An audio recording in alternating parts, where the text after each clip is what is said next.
President. Beautiful day outside, and I think we have some great things to talk about. I'll start by discussing the Federal Reserve. As you know, it just happened minutes ago, but to me it makes me very happy, and I want to congratulate the Federal Reserve. For starters, they've lowered the Fed rate from what it was, which was 1 to 1.25, and it's been lowered down to 0 to 0.25. Or 0.25, so it's 0 to 0.25. That's a big difference. It's quite a bit, about a point. And in addition, very importantly, the Federal Reserve is going to be purchasing $500 billion of treasuries and $200 billion of mortgage-backed securities, and that number can increase. But they're going to start with that, and that's really good news. It's really great for our country. It's something that we're very happy. I have to say this. I'm very happy. And they did it in one step. They didn't do it in 4 steps over a long period of time. They did it in one step. And I think that people in the market should be very thrilled. And that brings us, we're the strongest country in the world by far, financially and every other way. And that brings us in line with what other countries are. They actually have negative rates. But look, we got it down to potentially 0.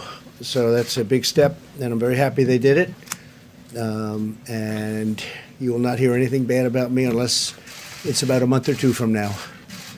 So I congratulate the Federal Reserve. I think it's terrific. Just came out just as we spoke. I wasn't going to mention Federal Reserve or anything else, but this came out as we were walking up. I want to thank the people at Google and Google Communications because, as you know, they substantiated what I said on Friday.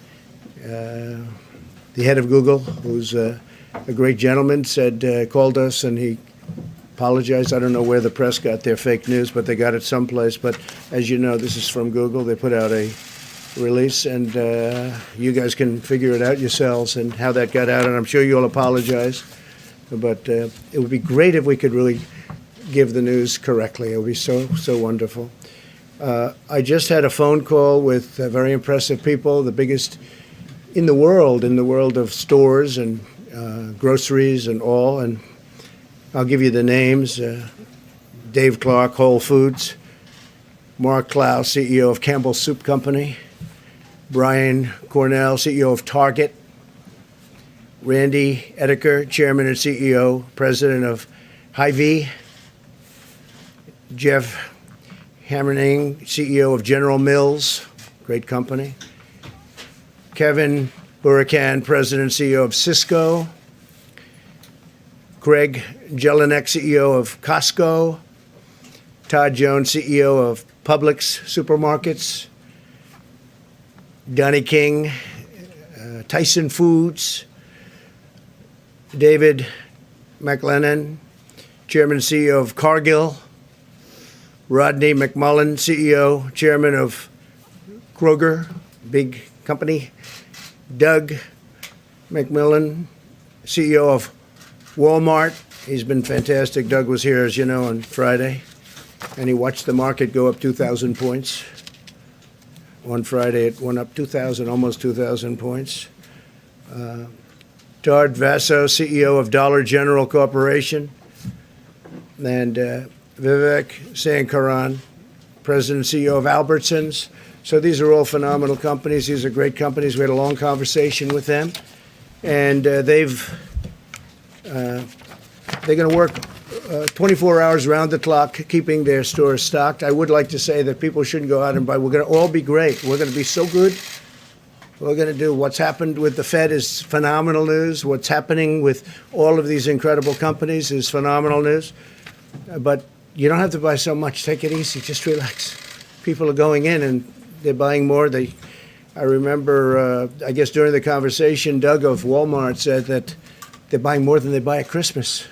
Relax. We're doing great. It all will pass.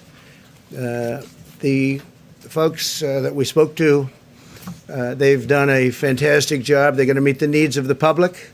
They're going round the clock if they have to, and they're committed to the communities where they're serving and which they serve so beautifully and have for a long time. And they're buying a lot of additional things to sell. But again, they actually have asked me to say, could you buy a little bit less, please? I thought I'd never hear that from a retailer.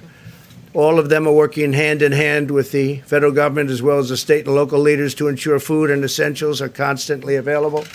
And they'll do it. There's no shortages. We have no shortages other than people are buying anywhere from 3 to 5 times what they would normally buy.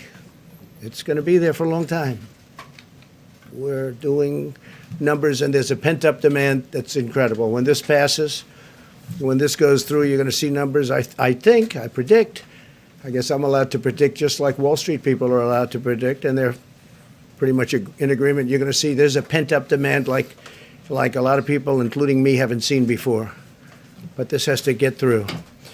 They know they're getting through the crisis and will require an all-of-America approach, and that's very important. They're committed to remaining open during this crisis, totally open. They have to stay open. Those stores have to stay open. They supply our country. Our supply chains in America are the most powerful in the world, and they're all working very hard. They're working around the clock, and the stores are stocking up at a level that's beyond Christmas time, and it's great. It was very reassuring speaking to these people. They have it totally in hand. There's no need for anybody in the country to hoard essential food supplies. They said to me, could you please tell them, just go and buy, enjoy it, have a nice dinner, relax, because there's plenty. But you don't have to buy the quantities because it's hard to refill the stores on a basis as rapid as they're refilling them.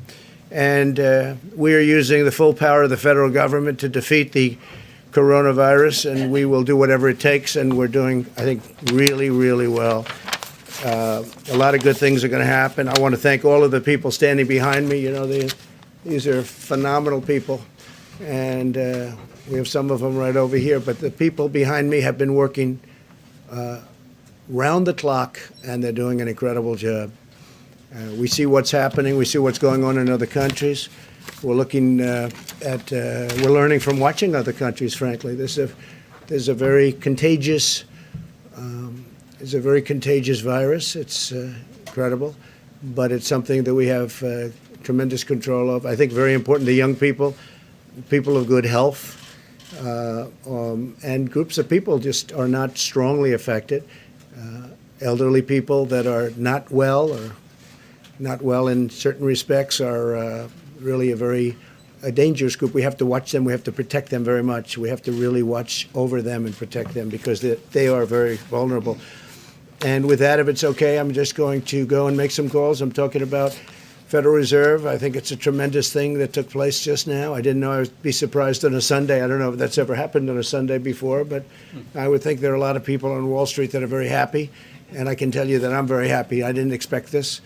And I like being surprised. So our vice president, who's doing an incredible job, is going to take over. And I will see you probably tomorrow. Thank you very much. Mr. President.